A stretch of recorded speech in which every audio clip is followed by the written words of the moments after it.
Kemarin Gus Baha itu agak menyindir kita semua yang di Maulid Rasul. Gus Baha tahu Bu ya, orang tercerdas di Indonesia sekarang yang menemukan 200 hukum fikih yang tersembunyi dalam Al-Quran. Jadi hukum fikih itu ada 1500, wakila ada 800. Dalam Al-Quran baru ketemu 500 gitu ya.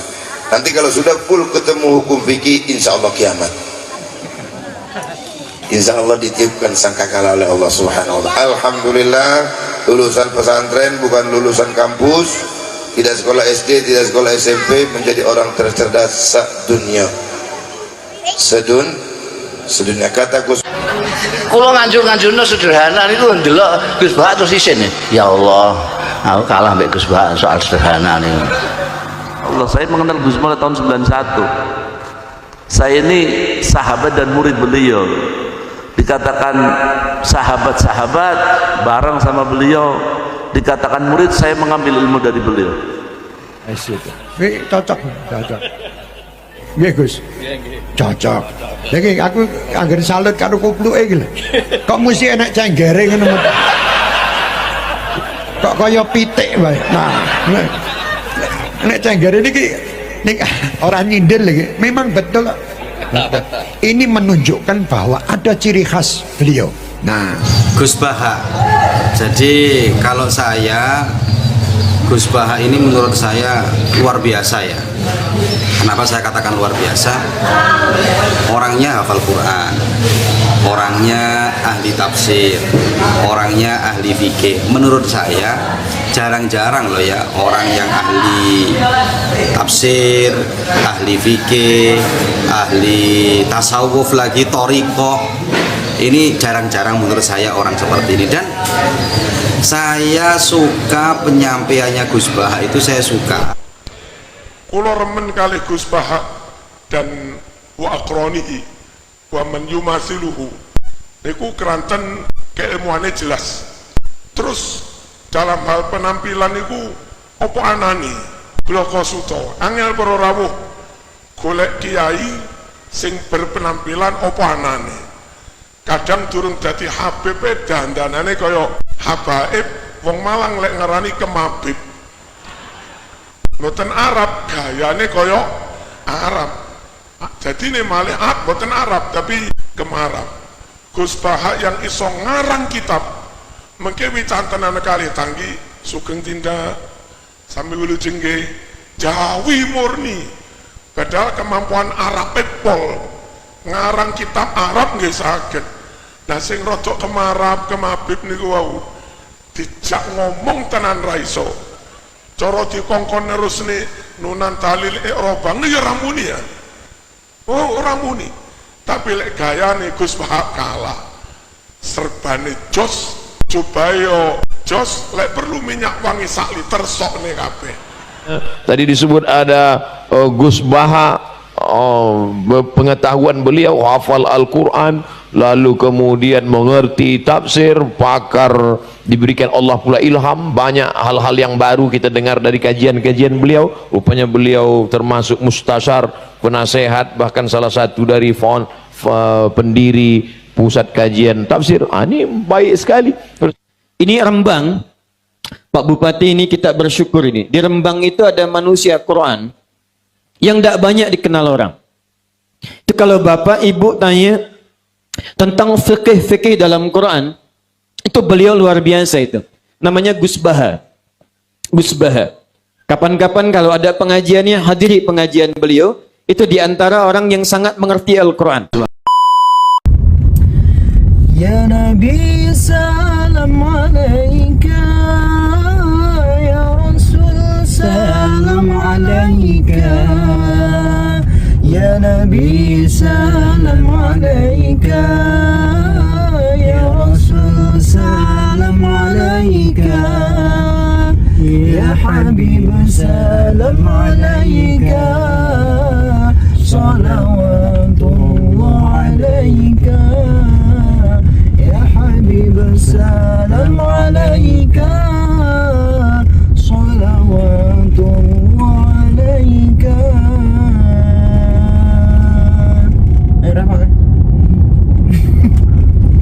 Anta syamsun anta badrun anta nurun fawqa nurin anta syamsun anta badrun anta nurun fawqa nurin anta iksir wa ghali anta misbahu sururi anta iksir wa ghali anta misbahu sururi ya nabi salam alaika ya rasul salam alaika ya nabi salam alaika ya rasul salam alaika ya habib salam alaika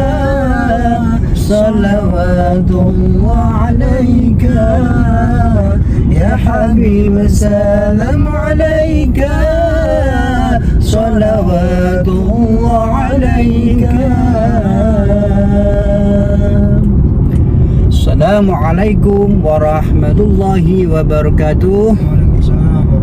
Selamat para pemirsa semuanya dimanapun anda berada, semoga tetap dalam lindungan Allah subhanahu wa ta'ala, dilimpahkan rezeki kita, dilindungi keluarga kita dari segala macam bahaya, kemudian senantiasa kita melakukan amal-amalan yang sholihah karena hidayah Allah subhanahu wa ta'ala. Hari ini seperti kegiatan rutinitas, setiap 2 minggu sekali mengikuti kegiatan rutin ngaji di Gus Baha. Kalau tabarukan gurang ilmu ning Gus Baha, kita masih diberi kesempatan untuk bisa mencari ilmu. Gurang ilmu iku ora ono tutuke, Jong. Ilmu ku yo malah nganti mati cek kewajiban gurang ilmu. Ada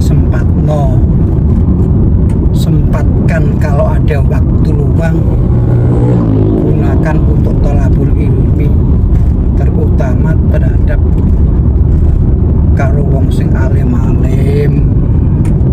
Saat ini di Rembang orang yang viral terkenal alimnya dalam ilmu tafsir, ilmu fikih itu Gus Baha. Alhamdulillah iki sedikit kesempatan bisa bertemu beliau, iso ngasu karo beliau. Semoga ngelmune iso nular, kita iso ngamal. Kok ngaji niku tujuane apa kene sering ngaji, wong ora semakin ketok pinter tapi semakin ketok goblok. Ora semakin ketok apike tapi semakin ketok rusak. Cara dokter awake didiagnosa penyakit kita menika roh kabeh. Sapa sing diagnosa Quran? Penyakit ati. Sebab menungso iku bagaimanapun nak sak kita menika ora termasuk wong sing sempurna. Banyak penyakit hati sing perlu dibersihkan. Kesombongan kita, amal-amal kita sing dasar dengan riya, hasud, dengki, itu muncul kabeh ketok. Mana wong kok nek ngaji kok ora semakin ketok apik, tapi semakin roh bobroke awakmu, roh elek awakmu. Nek kene maca Quran iku kudu mbok gurukno, paling ora ngerti artine. Setiap hari kita menika ku maca Quran otomatis kita akan terhujat sendirinya. Bobroke awakku roh. Wong Quran itu sebagai peringatan. Ya, sebagai peringatan, petunjuk bagi orang yang bertakwa, peringatan, hujatan kanggo wong munafik, wong musyrik. Lane awak dhewe iki roh-roh barometere ketika gelem ngaji ku roh. Dan nek wis blas ora tau gelem nyentuh ya wis taqabbalallahu minna rumangsane bener terus mangsane apik terus. Iki sing perlu sampeyan perhatikan di samping macam ilmu wajib, ilmu agama wajib kanggo sangune urip nggih sangune mati. Ojo bosen-bosen. Ini bukan nyindir siapa-siapa, tapi nyindir awake dhewe. Nyindir awake dhewe, menghujat awake dhewe ben roh penyakit awake dhewe. Oh, ngono iku mau. Kowe padha wae wong nang ora tau ngaji ya anggap bener terus. Salatmu bener terus wae. Aku ki paling bener. Padahal ora tekan semono. Padahal akeh hal-hal sing perlu diperbaiki. Lewat apa? Lewat ngaji. Itulah pemirsa semuanya, mohon doanya semoga bisa istiqomah. Itu bicara tentang Gus Bah, Pak. Gus Bah ini nek Rembang iki gak Rembang tok sih. Di dunia ini dijuluki manusia Quran. Karena seseorang yang mampu menemukan 200 hukum tersembunyi dalam Al-Qur'an. Oh iya. Ada berapa, Pak? Ning hukum Al-Qur'an ada sekitar 1.500. Cuman ning iki lagi terkumpul 800 hukum fikih dalam Al-Qur'an kok wis 1.500. Iki kiamat. Cari kiai-kiai ngono, Pak. Iya, macam tidak semua ditemukan, itu rahasia Allah. Gus Bah ini menemukan hukum fikih ini 200. Saya Rembang itu terkenal Pak, manusia Quran 1 Gus Bah, 2 Gus Koyum. Gus Koyum lafsirnya ngeri, malah ngeri nek Gus Koyum enggak, wah ngerti satu kata dalam Quran ini sekian ada sekian ribu di tempat ini kabeh paham kabeh. Yo paham kabeh segala apa yang di Quran ini paham betul. Rembang luar biasa Pak. Tokoh Gus Koyum ora tau modal adu-adu. Ngajine karo abahe tok Mbah Mansur. Tapi alimnya luar biasa. Gus Bah yang ngono, Gus Bah aku ngajine karo Mbah Mai. Tapi alimnya luar biasa. Mana sampean nek ono ngene iki gak melu ngaji kesempatan rugi. Mumpung beliau masih hidup, mumpung dia bangun panjang, mulane ngene iki yo, seminggu bisa melu ngaji ben untuk ngelmune lah. Pancen yo sulit kowe nemu Gus Bah, sulit pol. Ngaji yo nek jam 09.00 mangkat wis ora petuk ngaji. Iki tak klarifikasi dulu kenapa di konten saya sebelumnya ngaji Gus Bah tapi gak kata Gus Bah. Jadi wong sing iso mlebu ning gone musolane kono iki orang-orang khusus yang bisa masuk di kalangan musola Gus Bah sekitar ukuran nggih 5 meter persegi lah.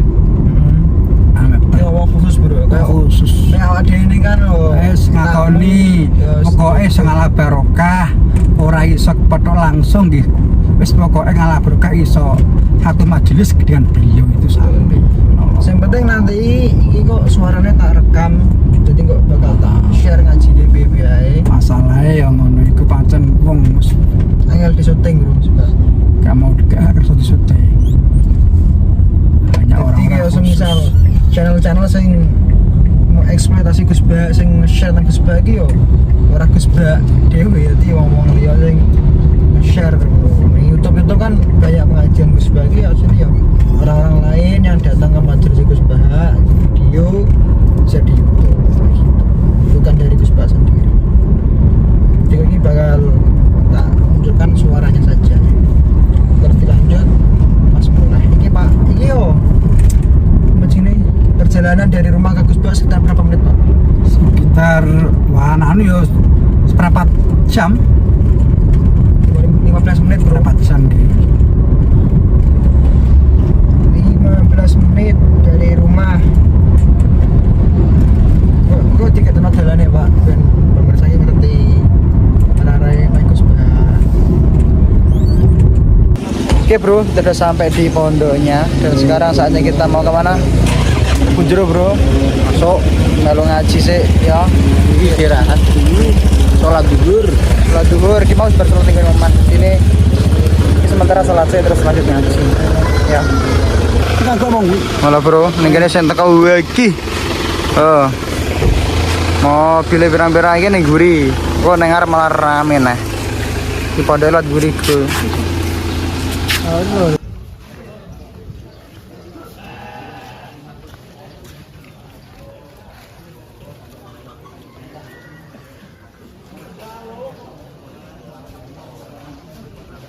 Jadi ribet, apalagi yang orang-orang fasik harus ditemani perempuan yang tidak halal misalnya, atau harus ada ajudan, ribet. Nah pertanyaannya, orang yang ribet sama yang nggak ribet itu pinter mana? Pinter yang nggak ribet. Nah ini kearifan-kearifan yang mulai hilang. Lalu siapa yang bisa mewarisi itu? Ya ulama. Jadi ulama itu cara berpikir sebenarnya simple. Makanya mereka sering kalau tahajud itu, di antara makalah Sayyidina Ali paling terkenal dan yang menjadikan beliau punya derajat yang luar biasa itu adalah kafani izzan an takuna li robban wa kafani fakhran an akuna laka abdan. Ya Allah, saya ini sudah begitu mulia, begitu terhormat dan sangat-sangat terhormat karena yang menjadi Tuhan itu Engkau. Jadi rumus pertama itu karena menjadi Tuhan itu Engkau. Hanya Tuhan yang abadi, Tuhan yang pertama, hanya Tuhan yang al-awwal. Coba ya Allah, kalau saya ini punya Tuhan Fir'aun, punya Tuhan mati jadi tontonan lagi, itu kerennya di mana coba? Andaikan kita punya Tuhan Fir'aun, atau punya Tuhan yang asal-usulnya manusia, apapun hebatnya manusia itu, kita punya Tuhan manusia itu. Tuhan yang lapar, yang kalau nggak makan mungkin pingsan, mungkin bisa kena COVID, nanti Tuhannya diisolasi. Kayak apa? Makanya ketika Tuhan Allah menyindir ketuhanan selain Allah itu, Allah hanya menyindir dengan kalimat sederhana, kana yakulani to'am, yang kamu tuhankan itu masih makan. Hanya kalau nggak makan ya lemes. Jadi lama-lama ada orang gini, alhamdulillah tadi Tuhan mampir ke saya, kelihatannya lapar, setelah tak kasih makan sehat lagi. Susah nggak punya Tuhan yang seperti itu. Beda dengan Tuhan kita. Tuhan yang nggak butuh makan, nggak butuh minum, Al-Qayyum, zat yang berdiri sendiri tanpa butuh yang lain. Al-Awwal, sebelum ada langit bumi sudah ada Tuhan kita yaitu Allah. Bandingkan dengan Tuhan-Tuhan yang dipertuhan yang lain, yang adanya setelah bumi, misalnya Fir'aun dan sebagainya. Sehingga Sayyidina Ali pertama jadi kebanggaan apa? Kafani izzan antakuna li robban. Saya ini keren betul, karena punya Tuhan yaitu Engkau. Tuhan yang lahul asma'ul husna, Tuhan yang semuanya punya kebaikan, punya keabadian, punya keagungan. Terus wa kafani fakhron an akuna laka abdan, dan saya bangga sekali karena saya menjadi hambamu. Kalau saya jadi hambanya Pak Rektor ribet kan, sudah tak hormati ternyata nanti tidak rektor, ya kan ribet kan. Terus pokoknya ribet, jadi budaknya manusia itu ribet. Makanya ada seorang wali datang ke temannya yang jadi presiden atau jadi raja. Datang ke situ karena tidak punya uang, mau minta uang karena temannya raja. Setelah sampai sana ternyata temannya ini karena orang soleh pas berdoa, ya Allah saya minta ini, minta ini, minta ini. Terus si wali tadi pulang. Tanya, kenapa kamu pulang? Ternyata dia sama, masih minta-minta kayak saya. Jadi sederhana dia. Sama-sama minta kamu, minta zat yang kamu mintain katanya. Jadi dulu itu orang itu sebegitu dekat dengan Allah. Sehingga si raja ini terus ketemu wali tadi, tanya, kenapa kamu menyepelekan saya padahal sekarang saya raja? Terus ditanya sama wali tadi, karena temannya, kalau kamu di padang pasir tidak bisa minum dan harus minum 1 gelas, dengan ongkos kamu harus mengasihkan semua kerajaan kamu demi minuman itu. Pilih mana, minuman apa tetap jadi raja? Ya saya milih bisa minum. Saya tidak raja tetap hidup, tapi kalau nggak minum mati. Bagaimana Anda bangga dengan satu kerajaan sing la yusawi kak samain, yang tidak sama dengan segelas air. Jadi artinya terus mereka melihat jadi raja itu ya biasa, jadi presiden biasa, jadi rektor biasa, karena mereka biasa berlogika. Hakikatul izzah itu ya taqarrub ila Allah, yang benar-benar terhormat itu ya dekat dengan Allah. Begitu seterusnya mereka bikin paradok-paradok yang aneh, tapi itu menjadi pelajaran. Bapak saya Ki Nur Salim itu senang baca anekdot Nasiruddin Koja. Itu kalau bikin orang-orang aneh, itu dia datang ke satu pesta, pakai baju lusuh, pakai sarung lusuh atau celana lusuh, sama Sohibul Bait yang punya acara dibiarin. Setelah dibiarin dia pulang pakai jas, pakai dasi, pokoknya keren. Dihormatin, pakai alpat, pokoknya dihormatin. Silakan. Pas dia disuruh minum, minumannya itu disokkan saja ke sakunya. Jas, kamu harus minum yang banyak, karena kamu yang dihormati, bukan saya. Terus makanan semuanya diletakkan di saku, ada yang apa, ayo kamu makan yang banyak. Alpatnya juga gitu, dikasih sate apa, ayo kamu makan yang banyak. Mereka tidak melihat saya, melihat kamu. Akhirnya orang satu pesta itu istighfar semua, berarti kita ini salah. Terus dia pidato, kenapa kamu uang gitu? Tadi saya datang, orangnya sama. Gara-gara beda pakaian, penghormatannya beda. Berarti yang berhak dapat makanan ini jasa ya, bukan saya. Betapa naifnya kita sebagai orang. Ternyata kita masih hormat sesuatu yang seperti itu, yang atribut lah. Jadi orang-orang sufi itu orang yang bisa menertawakan dunia. Akhirnya ya, pertama dia dianggap orang gila, masa jas dikasih makan, dikasih minum. Tapi secara fikih dia benar, haram dia makan. Karena pas dia datang dibiarin, setelah pakai jas dikasih makan. Berarti hakikat yang dapat rezeki siapa? Jasnya apa orangnya? Jasnya apa orangnya? Jasnya. Jadi itu orang-orang sufi, kearifan orang-orang dulu itu bisa ngelola hal-hal yang keseharian menjadi luar biasa. Ada seorang wali melihat istrinya makan satu piring, anaknya makan satu piring. Ditanya, kalian kenyang? Wah, kenyang sekali. Melihat anaknya minum kopi satu cingkir, seneng. Kalian seneng sekali.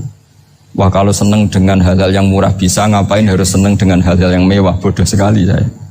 Sehingga terus mereka bisa qanaah. Qanaah itu ya hidup itu simpel, sederhana. Jadi tentu saya tidak akan ngomong yang muluk-muluk. Selain itu tidak bidang saya juga apa ya. Kita ini butuh obat di kondisi COVID seperti ini. Butuh kesederhanaan, butuh apa ya. Istighna tadi, kita harus istighna billah an ghairillah. Jadi sudah cukup bahwa Allah ini segalanya. Sehingga tadi saya dengarin himnenya Unisula, yang paling saya kagum adalah dimulai dengan kalimat-kalimat thayyibah. Di antara tugas suci Nabi Ibrahim dan semua nabi adalah wa ja'alaha kalimatam baqiyatan fi aqibi. Nabi Ibrahim itu nabi yang diberi gelar Allah. Dia adalah nabi yang menjadikan kalimat tauhid itu kalimat yang abadi. Fi akibih, di anak turunnya, di semua generasinya, baik anak turun karena gen maupun karena pembinaan, karena pendidikan. Ini penting sekali saya utarakan karena apa? Satu kehidupan itu sebenarnya digerakkan oleh kata-kata, oleh muto kalau bahasa modern. Sehingga banyak ulama mengatakan al-ibarat kutun li'ailatil mustami'in, bahwa redaksi atau moto atau pegangan hidup itu penggerak kehidupan. Sehingga sebetulnya manusia itu digerakkan oleh kalimah-kalimah itu, oleh moto-moto itu, oleh prinsip-prinsip hidup itu. Misalnya orang Palestina itu tiap hari ke pasar gitu. Mereka ke laut gitu. Ditanya, kenapa tidak takut tembak Israel? Jawabannya lucu. Kena tembak ya mati, nggak makan ya mati. Nggak kerja ya mati, ya sudah sama-sama mati ya mendingan aktivitas normal. Tapi saya tidak menyarankan itu untuk melawan COVID. Ini cerita saja. Kamu jangan provokator karena ini wilayah sensitif. Jadi banyak orang yang poligami, kalau ditanya alasannya gitu, istri satu ya cerewet, dua ya cerewet, mendingan 4. Ya banyak ya gitu. Tapi ada yang kebalikan, istri satu cerewet saja hampir jantungan, apalagi 4, tinggal matinya kan gitu. Itu semua yang menggerakkan itu kalimat. Kalimat itu satu pegangan. Banyak orang loh yang nggak ingin jadi rektor tuh banyak loh Pak Bejo. Jangan kira semua dosen ingin jadi rektor. Melihat rektor sibuk rapat mempertahankan reputasi Unisula, terus sering pegang kepala. Ngapain repot-repot? Jadi tukang sapu aja dapat gaji, ngopi, rokokan, selesai. Bodoh amat jadi rektor, mikir orang banyak. Banyak loh orang yang gak ingin jadi presiden tuh banyak. Karena ngopi nyaman, gak ada yang ganggu. Mau tidur sampai jam 9 siang juga gak ada yang ganggu. Sehingga mereka melihat pegawai negeri itu gak keren, orang kok diatur jam, disiplin. Itu memang cara Allah membagi rahmat. Mau kamu apakan coba? Cara syukurnya dia seperti itu. Bapak saya dulu tuh sering ngajarin saya, diajak jalan-jalan pagi-pagi. Melihat orang ngopi, makan uduk itu bapak seneng. Kok enak jadi wong awam. Ngene esuk-esuk nyemak bocah kesel kabeh kono enak ngopi rokokan. Bapak kadang iri sama orang awam itu iri. Sudah gitu berharap masuk surga kan enak sudah gitu. Tahu-tahu mati, tidak tahu ke surga apa ke neraka ya tidak tahu. Jadi nah, orang dulu itu orang yang bisa mensederhanakan dunia. Sehingga ya sudah cara bahagia. Makanya saya alhamdulillah saya ini kerjasama sama UII sama beberapa kampus. Memang amdan itu sengaja. Kampus itu ya punya sistem yang nggak bisa mewakili sistem kiai. Kiai juga punya sistem yang nggak terwakili oleh kampus, juga sebaliknya saling melengkapi. Saya sering ketemu rektor UII, rektor kampus-kampus Islam. Mereka cerita, Gus pendidikan pondok harusnya dimodernkan gini-gini. Saya bilang, kalau pondok modern kayak kampus itu nanti saya ketemu Allah nggak bisa jawab. Kenapa Gus? Saya beri contoh gini. Kalau misalnya perempuan perawan lah atau apa saja namanya perempuan mau tanya tentang menstruasi atau haid, kalau semuanya sistem kampus dia harus kuliah dulu, registrasi dulu, kuliah dulu, bayar dulu, dan dapat jawabannya nunggu mata kuliah pas itu. Bandingkan kalau sistem pondok, saya tuh sering ke pasar sama anak saya dicegat sama ibu-ibu, Gus, anak saya ngalami gini-gini, keluar darah terus menerus, nggak 6 hari tapi 1 bulan penuh. Itu hukumnya apa Gus ya? Nanti saya mau sowan ke jenengan. Nggak ada usah sowan, di sini aja. Ya sudah, sebelum mengeluarkan darah yang rutin seperti itu biasanya haidnya berapa hari? 6 hari, ya sudah ikut yang 6 hari, yang lainnya istikhadah. Ngoten tok Gus, ya udah ya. Begitu terus di masalah udhiyah Pak. Ya coba kalau semuanya pakai sistem kampus, daftar dulu, bayar dulu. Jadi ini nggak ada jawabannya, nunggu mata kuliah itu baru dapat jawaban. Itu biasa nggak sholat bertahun-tahun karena belum ada jawaban tentang itu. Nah itu kalau misalnya orang mati, tahunya cara memulasara jenazah itu nunggu kuliah dulu, pas mata pelajaran itu dulu, baru menangani orang mati. Berarti orang mati itu tergeledak semua. Tapi kalau kiai kan enggak. Kesini orang mati terbakar, kalau dimandiin malah badannya copot-copot, itu gimana hukumnya? Ini ada orang mati Gus Kendat, ini disolati apa enggak? Ada orang mati oplosan ya kan? Itu disolati enggak? So sering ditanya gitu. Gak usah registrasi Pak Rektor, gak usah registrasi, gak usah daftar, gak usah seminar. Makanya kalau orang kampus wani kiai itu yuk kualat tenan itu, karena ini yang on time ya. Tapi pondok seperti saya ya ikrar seikrar-ikrarnya. Pentingnya kampus karena melatih efisiensi waktu, disiplin, tata kelola manajemen, sehingga kita hormat. Tapi tadi kita harus saling melengkapi, sehingga saya tunjukkan ke publik bahwa saya hormat sekali sama polisi, sama tentara. Coba kita bisa apa ngadepi bandar narkoba kalau enggak polisi? Bisa apa coba menjaga NKRI kalau enggak tentara? Begitu juga ya sudahlah, kita memang fa inna yadallahi ma'al jamaah, kita berkah itu kalau bersama-sama, tidak bisa kita sendiri. Nah lalu orang kayak saya itu ya beberapa kali sebetulnya saya itu ditawanin jadi dokter honoris causa apa. Kekhawatiran saya satu Pak Bejo, takut pas gak punya uang itu dokter gak ada duit kan gak pantas gitu. Jadi repot gitu, daripada beban lah sudah lah, gak usah dokter. Jadi kalau gak punya uang ya pantas, terus kalau ngebis ya pantas. Suatu saat kalau mati gak ada yang hadir ya pantas, enggak dokter gitu. Kalau sudah dokter kok masuk neraka, kayaknya apalagi rektor kampus Islam kok masuk neraka itu kan kok kayak agak pas itu. Misalnya rektor Unisiola ditanya mungkar nakir nggak bisa, kan kayak gimana gitu.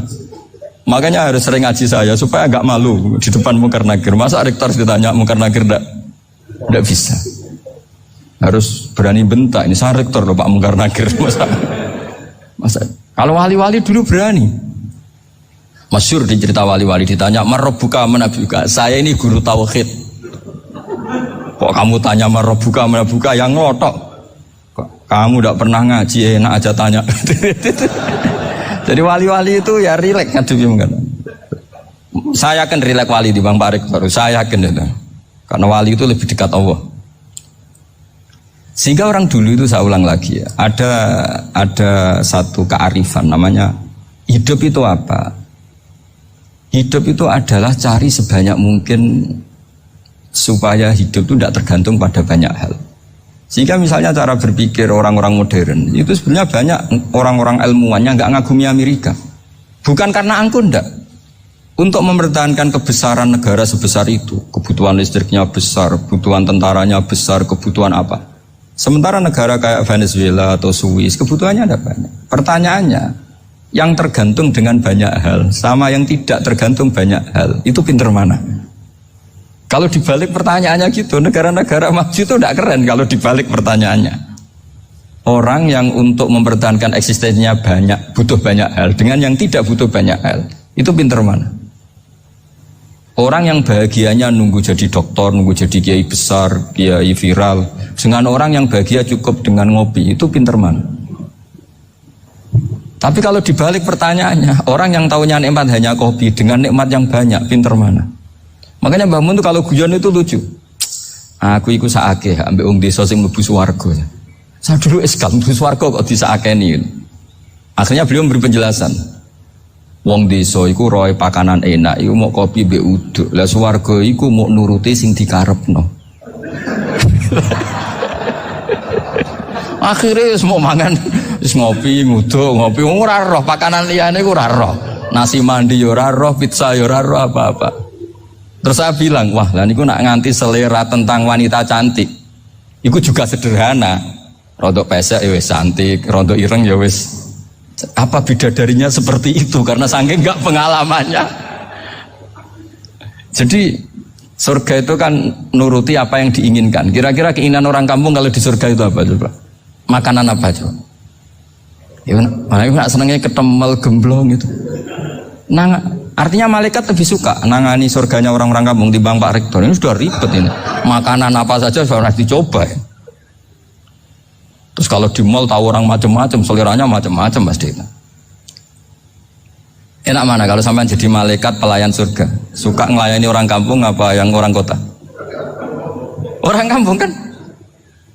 Jadi ya itu guyon ya, guyon tapi itu menjadi pikiran kita bahwa orang yang banyak kebutuhan itu sebetulnya banyak kebodohannya karena menggantungkan kebahagiaannya dengan banyak hal. Makanya Imam Syafi'i ngendikan istighna itu apa? Al-istighna anis-sya'labi. Yang dikatakan kecukupan adalah berusaha sebanyak mungkin banyak hal tidak kamu butuhkan. Bukan memenuhi semua kebutuhan kamu. Karena nafsu kamu ini tidak ada batasnya gitu. Kalau kamu penuhin nggak akan selesai. Itu ada perempuan yang kurang cantik, itu minta doa saya. Gus doain suami saya kaya. Terus tak guyonin, terus nggak minta. Kalau suami kamu kaya, yang pertama dirubah itu apa? Rumah supaya rumah saya bagus. Kedua apa? Mobil supaya mobil saya bagus. Nanti yang dievaluasi itu kamu. Mobil bagus, Alphard, rumah mewah, istrinya kamu. Pasti itu dievaluasi. Langsung nggak usah sudah gini aja kan. Jadi pertama yang dievaluasi itu kaya itu.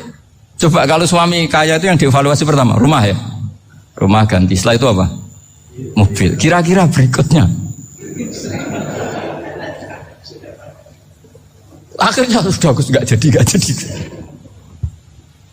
Nabi Ibrahim itu pernah minta umur panjang, keren umur panjang. Sama Allah nggak dijawab. Datang orang tua gitu mertamu ke Nabi Ibrahim, terus disuguhi dikasih kurma. Apa itu? Kok kurma apa? Anggur yang sudah matang sekali, sudah dimakan. Setelah dimakan meler keluar lagi, dimakan lagi meler lagi. Terus Nabi Ibrahim masuk lagi ke kamar. Ya Allah, doanya tak cancel. Nanti kalau saya tua kayak itu. Jadi Allah itu gak jawab langsung tapi ngirimkan itu. Akhirnya ya Allah gak jadi. Nanti takut itu. Saya pernah ngalami jadi kiai tadi ada ibu-ibu ya gak pati cantik lah. Suaminya tuh miskin sekali. Minta doa saya supaya kaya. Bareng tak kasih pertimbangan itu udah gak usah gak jadi itu. Jadi itu kearifan. Tapi kearifan ini harus kita tanamkan. Saya nggak bisa membayangkan Indonesia yang besar ini, andai kan tidak ada qanaah, nerimo ing pantum. Coba sekarang ada COVID, Andikan Indonesia tuh kayak Perancis. Saya beberapa kali punya tamu orang yang hidup lama di Perancis, bahkan dapat istri orang Perancis. Itu dulu gak begitu mencintai Indonesia. Tapi setelah di Perancis 2 tahun, wah Indonesia hebat. Di Perancis tuh kata dia kalau cerita, semua kebutuhan masyarakat itu dibebankan ke negara. Apa saja minta negara, apa saja nyoal negara. Sementara Indonesia, coba kalau Indonesia mengalami seperti ini kok tidak ada konaan rimo ing bantum, bisa kios Indonesia. Orang miskin nyalahkan negara, kelaparan nyalahkan negara, apa saja. Tapi barokahnya dididik kiai jogeman nyalahno wong liya. Sore pun romo ing pandum, diame. Sampai gak ngerti kalau Covid. Banyak tuh orang-orang kampung itu, orang lugu-lugu itu. Mbah niki saking Covid, salam ning Covid muga-muga umure panjang. Dikira Covid itu nama orang yang ahli sosial itu. Mbah niki dana saking Covid. Matur nuwun sampekno salamku muga-muga umur panjang. Bingung kan yang nganterin ini. Ini gimana yang mau menjelaskan? Memang nggak paham. Ribet kan. Tapi saya pastikan bahwa dengan keadaan seperti ini kita bahagia, kita stabil, itu jelas barokahnya kalimat tadi, moto tadi atau pegangan hidup tadi. Makanya disebut al-ibarat qutun li'ailatil mustami'in, bahwa redaksi atau kata-kata atau pegangan atau filosofi hidup, apalah namanya itu adalah penyemangat. Penyemangat. Karena kata-kata ini memang luar biasa. Ketika sahabat perang demi kebenaran, zaman itu ya pasti benar karena yang dibela Nabi. Dulu itu kan enak zaman Nabi, yang dibela mesti benarnya, musuhnya mesti salahnya. Sehingga dulu itu memang harus tegas. Kalau sekarang mau tegas gimana? Yang kamu bela tidak mesti benar, musuhnya tidak mesti salah. Ribet kan kalau misalnya saya tukaran sama Pak Rektor, kamu mau bela mana kan bingung. Saya tidak mesti benar, saya tidak Nabi. Pak Rektor apalagi nggak mesti benar lagi kan? Ribet kan? Jadi kalau kita mau perang sekarang itu mau pede gimana? Enggak. Makanya banyak ulama sekarang itu mau tegas tuh nggak berani karena ya banyak hal yang abu-abu lah wilayahnya. Misalnya pilihan presiden atau pilihan bupati, pilihan menteri. Kamu mati-matian bela itu, yang kamu bela tidak mesti benar, musuh kamu tidak mesti salah.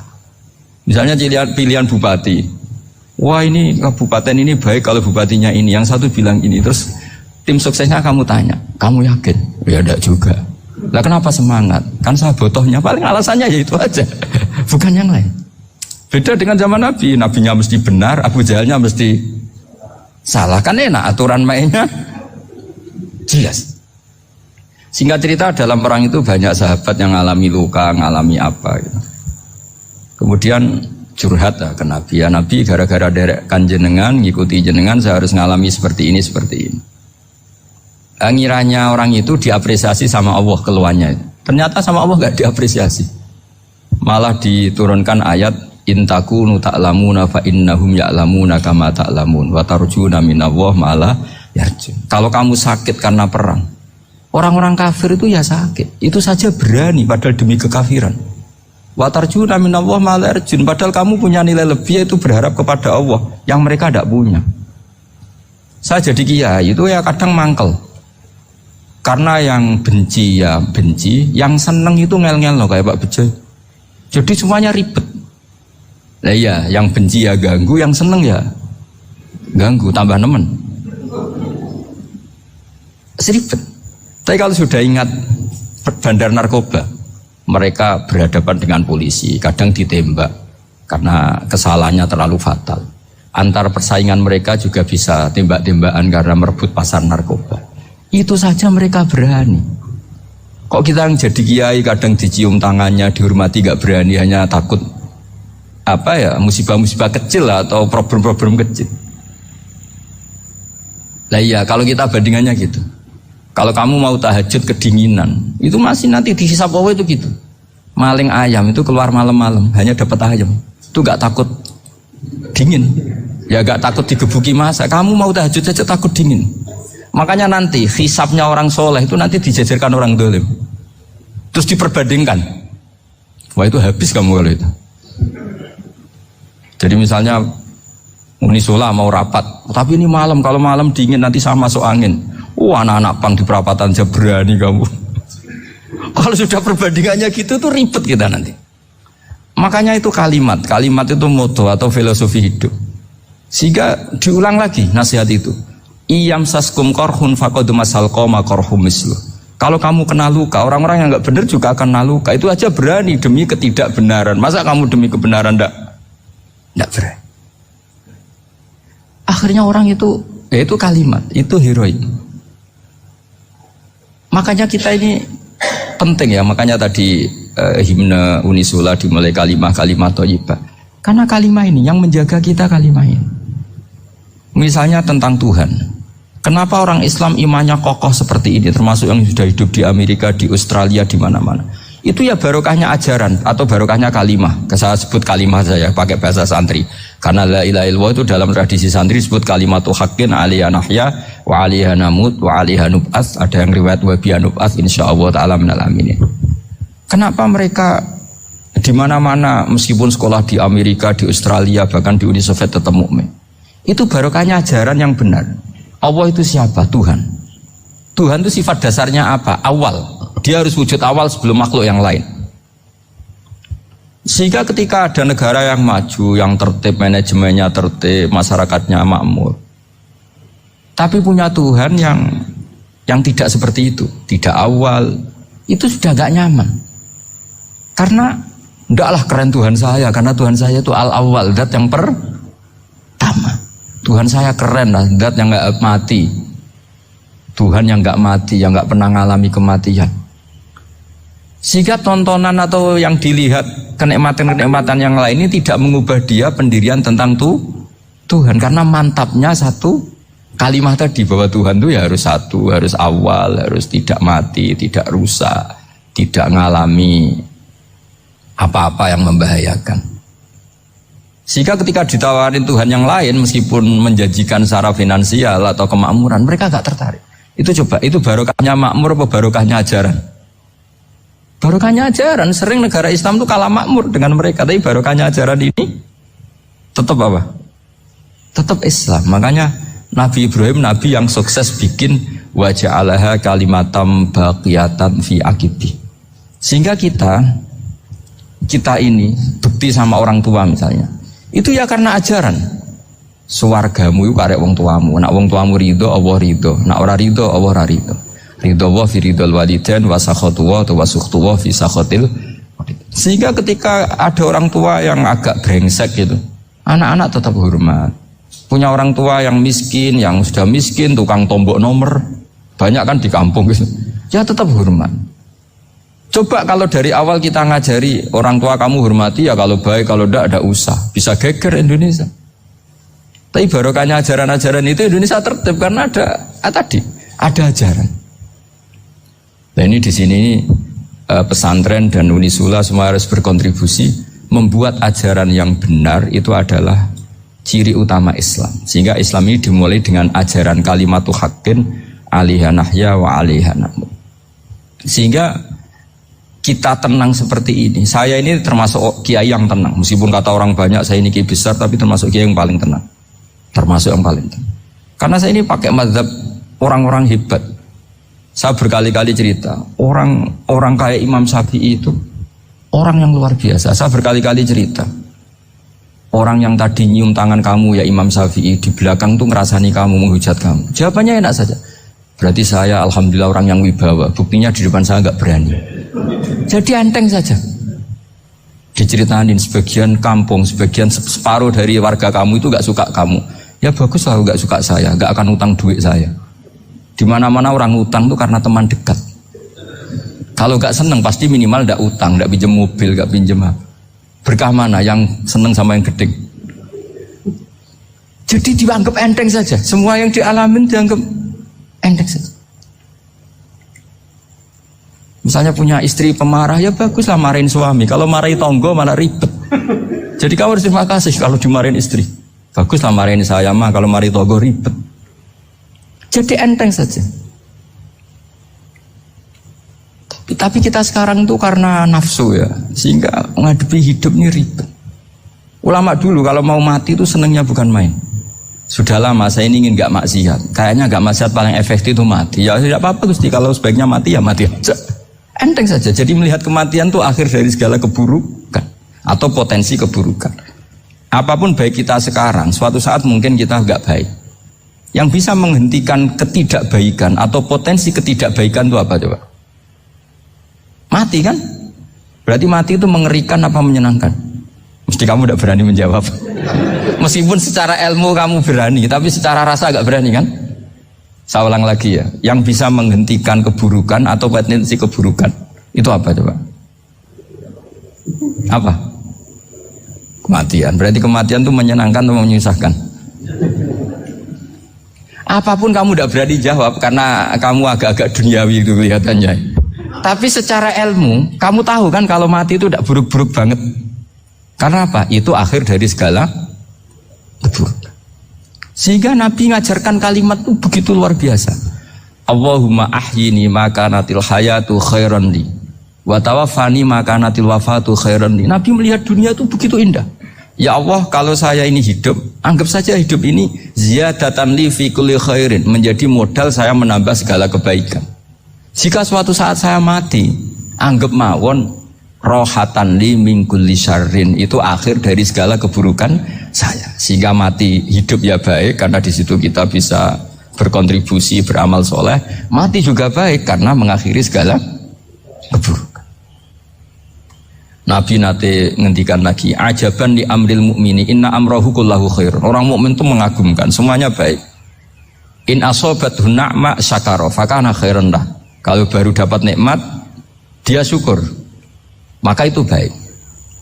Wa in asobatu dharra sabara. Kalau dapat masalah mereka sabar, itu juga baik. Sehingga orang mukmin dua sisinya pasti baik. Itu juga kalimat, maksudnya moto atau pegangan hidup. Nah berikut ini saya beri contoh, ini kenangan saya, ini contoh terakhir. Masalah jadi orang terkenal maupun tidak. Di sini dicontohkan Imam Ghazali di halaman 367 di kitab saya 367, juznya 3 di kitab Ihya Ulumuddin. Di sini beliau cerita betapa untuk menjaga ikhlas sebaiknya orang itu tidak terkenal, tidak syuhrah, tidak terkenal. Oke, itu kita sepakat ya, karena kalau terkenal mungkin orang dipaksa publik dengan tanda kutip untuk selalu berbuat baik, tapi karena jaim lah, jaga image atau apa. Tapi ketika dibalik pertanyaannya, kamu rela yang terkenal itu orang nggak benar, sementara yang orang benar itu nggak terkenal. Lalu masyarakat taunya yang tidak benar. Kalau pertanyaannya dibalik gitu, orang baik wajib terkenal enggak? Kalau pertanyaannya dibalik seperti itu. Dokter yang benar tidak terkenal, yang malpraktek terkenal. Kamu ingin kondisi seperti itu? Gak ingin kan? Kampus yang bagus gak terkenal, kampus yang bagus gak terkenal, yang gak bagus. Nah, artinya apa? Gara-gara olah kata, olah pikiran, ini logika jadi rubah. Lagi-lagi apa? Jawaban itu ada di kata-kata sebetulnya. Makanya bab-bab seperti ini tidak usahlah kita berdebat, berpolemik. Sebaiknya orang itu humul, menutup diri, apa sebaiknya orang terkenal, itu nggak perlu seperti itu. Sudah terserah Tuhan saja. Makanya saya mulai dulu ngaji sampai sekarang itu ya tidak punya punya ikon tertentu atau punya website tertentu, enggak. Sudah terserah pangeran. Sudah. Saya juga tidak sok suci materialistik atau enggak, ya tidak mikir saya. Bukan apa-apa ya, karena saya ini kiai, jadi biasa urusannya sama Allah, tidak sama makhluk. Jadi pusing kalau sama sarah-sarahnya makhluk itu pusing. Meskipun rektor kalau nasihati saya pasti tidak saya terima, itu tetap makhluk, itu sudah ada ngefek kalau saya itu sudah ada itu. Bukan karena saya sombong, ya memang makhluk betul gitu, bukan. Cuma nasibnya bejo aja, tapi makhluk tetap makhluk. Saya beri contoh ya. Ini makalah yang ditulis Imam Ghazali. Ya. I'lam aslahakawah anna aslal jah wa intisarus sayyid atau sayyidi wal istihar bahwa mazmum itu balil mahmudu al-khumulu illa man saharahu wa ta'ala linasri dini min ghairi takallufi tolabi syuhrati minhu. Jadi kalau kamu ingin ibadah kamu selamat, ya kamu jangan terkenal. Tapi resikonya adalah kalau kebaikan itu tidak terkenal, maka gak dikenali. Kalau gak dikenali berarti masyarakat hanya punya percontohan yang tidak baik, karena yang baik tidak terkenal. Jadi itulah ulama-ulama dulu. Jadi apa-apa itu dibanding-bandingkan. Kemudian nanti kelihatan, jawabannya itu kelihatan. Jadi ulama dulu itu biasa ngarang misalnya afatun nikah, sisi negatifnya nikah, harus ngurmat istri, harus macam-macam, kalau terlantar itu ya dosa. Seperti tadi Pak Marsudi cerita, kalau orang ngapalkan Quran itu takut lupa, kalau lupa itu jadi dosa. Pertanyaannya, kalau semua orang takut lupa, takut dosa, semua orang nggak hafal Quran karena potongan-potongan lupa. Cara berpikir tidak seperti itu. Kalau berpikir ya namanya hafalan, ya inginnya hafal, kan nggak ingin lupa. Lah nanti kalau takdirnya lupa karena hal-hal yang dimaklumi oleh syariat itu nggak yang termasuk dosa. Yang dosa itu lupa takliwiri udhrin syar'iyyin, lupa yang tidak ada sebab yang apa? Syar'i. Tapi lupa bawaan EQ-nya tidak bagus, lupa bawaan sering dibentak, oh itu nggak masalah karena bawaannya orang tertekan itu ya lupa. Coba kamu hafal Quran terus punya kredit jatuh tempo, pas hari itu aku yakin nggak cerdas sudah. Itu bawaannya orang tertekan itu pasti lupa. Jadi ya saya teruskan ya. Jadi terus ada makalah yang sangat bagus sekali tentang itu, saya baca ya.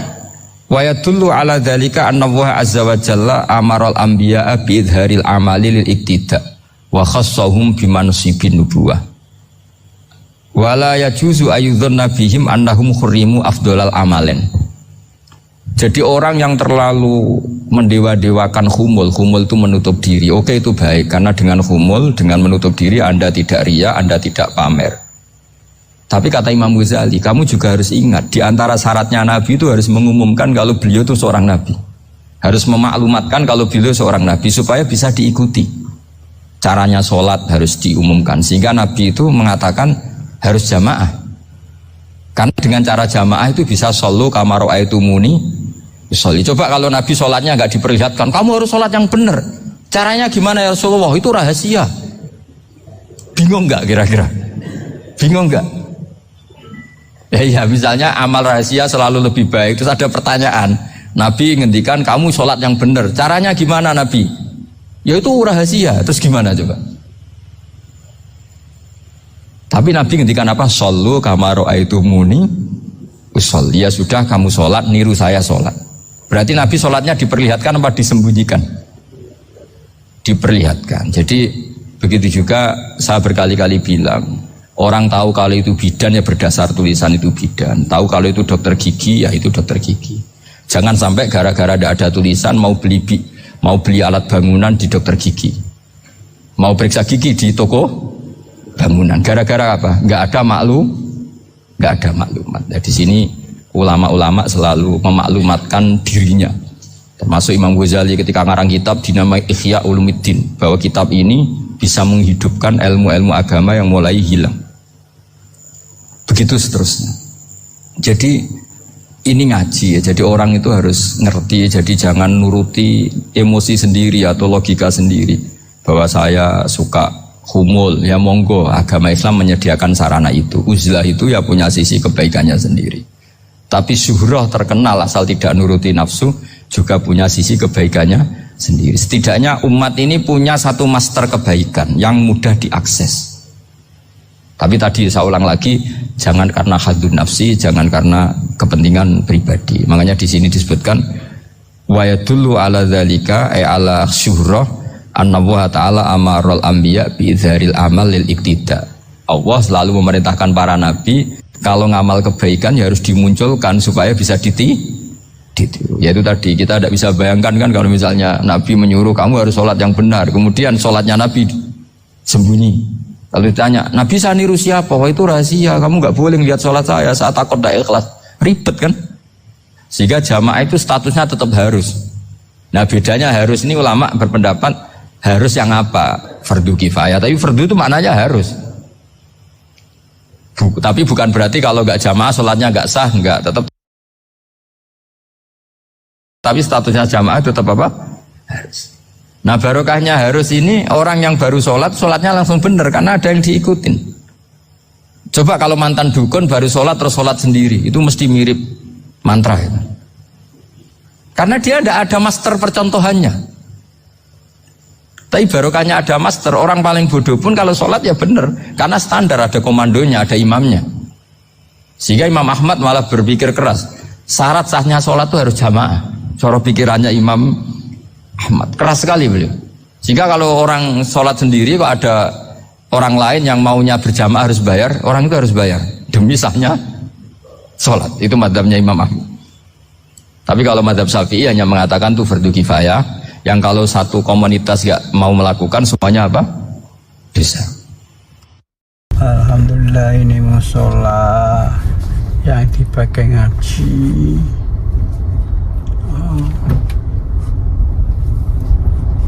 Oh, ada mana lagi nih, Pak? Mobil.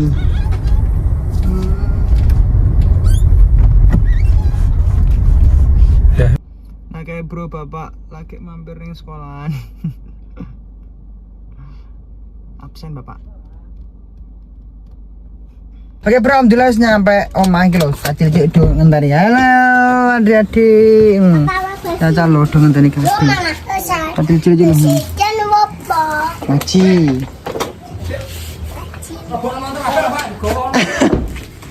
Tak culik be, tak culik.